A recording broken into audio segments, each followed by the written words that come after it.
Stargirl, Chapter 7. A.H. Archibald Hepwood Brubaker lived in a house of bones. Jawbones, hip bones, femurs. There were bones in every room, every closet, on the back porch. Some people have stone cats on their roofs. On his roof, Archie Brubaker had a skeleton of Monroe, his deceased Siamese. Take a seat in his bathroom, and you found yourself facing the faintly smirking skull of Doris, a prehistoric creodont. Open the kitchen cabinet where the peanut butter was kept, and you were face to face with fossil face with an extinct fox. Archie was not morbid. He was a paleontologist. The bones were from digs he had done throughout the American West. Many were rightly his, found in his spare time. Others he collected from museums, but slipped into his own pocket or knapsack instead. Better to sit in my refrigerator than disappear in a drawer in some museum basement, he would say. When he wasn't digging up old bones, Archie Brubaker was teaching at universities in the East. He retired at the age of 65. When he was 66, his wife, Ada May, died. At 67, he moved himself and his bones west to join the other fossils.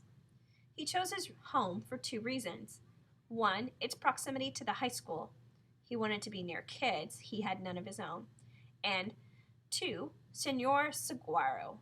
Senor Saguaro was a cactus, a 30-foot tall giant that towered over the tool shed in the backyard. It had two arms high on the trunk. One stuck straight out, and the other made a right turn upward as if waiting, adios. The waving arm was green from the elbow up. All the rest was brown, dead.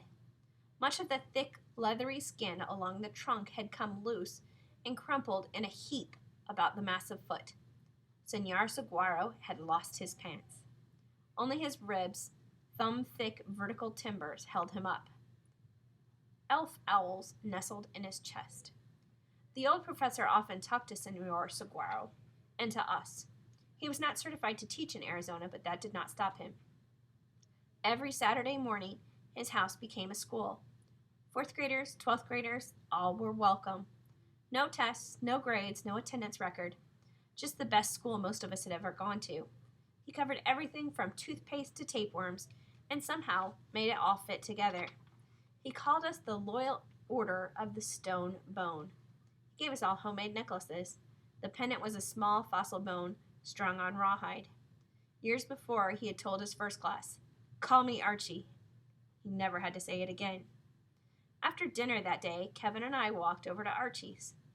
Though the official class convened on Saturday morning, kids were welcome anytime. My school, he said, is everywhere and always in session. We found him, as usual, on the back porch, rocking and reading. The porch, bathed in the red-gold light of sunset, faced the Maricopas. Archie's white hair seemed to give off a light of its own. The moment he saw us, put down his book. "Students, welcome." "Archie," we said, and then turned to greet the great cactus as visitors were expected to do. "Senor Saguaro?" We saluted. We sat on rockers. The porch was full of them. "So, men," he said, "business or pleasure?" "Bafflement," I said. "There's a new girl in school." He laughed. "Stargirl." Kevin's eyes popped. "You know her?" "Know her?" he said. He picked up his pipe and loaded it with cherry sweet tobacco. He always did this when settling in for a long lecture or conversation. "Good question." He lit the pipe. "Let's just say she's been on the porch here quite a few times." White smoke puffed like Apache signals from the corner of his mouth. "I was wondering when you'd start asking questions." He chuckled to himself. "Bafflement. Good word. She is different, isn't she?" Kevin and I burst into laughter and nods. At that moment, I realized how much I had been craving Archie's confirmation. Kevin exclaimed, "Like another species." Archie cocked his head as if he had just caught the sound of a rare bird. The pipe stem anchored a wry grin. A sweet scent filled the air about our rocking chairs. He stared at Kevin. "On the contrary, she is one of us. Most decidedly. She is us more than we are us. She is, I think, who we really are, or were." Archie talked that way sometimes in riddles. We didn't always know what he was saying, but our ears didn't much care. We just wanted to hear more. As the sun dipped below the mountains, it fired a final dart at Archie's flashing eyebrows. She's homeschooled, you know. Her mother brought her to me. I guess she wanted a break from playing teacher. 1 day a week. For 5 years. Yes, 5 years now. Kevin pointed. You created her. Archie smiled and puffed. No, that was done long before me. Some people are saying she's some kind of alien sent down here from Alpha Centauri or something, said Kevin. He chuckled, but not too convincingly. He half believed it. Archie's pipe had gone out. He relit it. She's anything but. She's an earthling if there ever was one. So it's not just an act, said Kevin. An act? No, if anybody is acting, it's us. She's as real as... He looked around.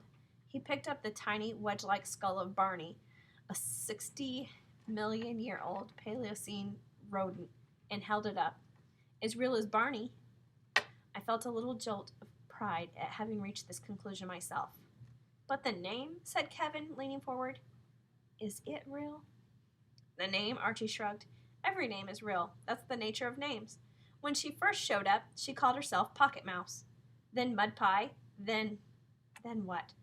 Hully Gully, I believe. Now, Stargirl. The word came out whispery. My throat was dry. Archie looked at me. Whatever strikes your fancy. Maybe that's how names ought to be, eh? Why be stuck with just one your whole life? What about her parents? Said Kevin. What about them? What did they think? Archie shrugged. I guess they agree. What do they do? Kevin said. Breathe, eat, clip their toenails. Kevin laughed. You know what I mean. Where do they work? Mrs. Carraway, until a few months ago, was Stargirl's teacher. I understand she also makes costumes for movies. Kevin poked me. The crazy clothes. Her father, Charles, works. He smiled at us. Where else? Mycotronics, we said in chorus. I said it with wonder, for I had imagined something more exotic. Kevin said, So where is she from? A natural question in a city as young as Micah. Nearly everybody had been born somewhere else. Archie's eyebrows went up. Good question. He took a long pull on the pipe. Some would say Minnesota, but in her case, he let out the smoke, his face disappearing in a gray cloud.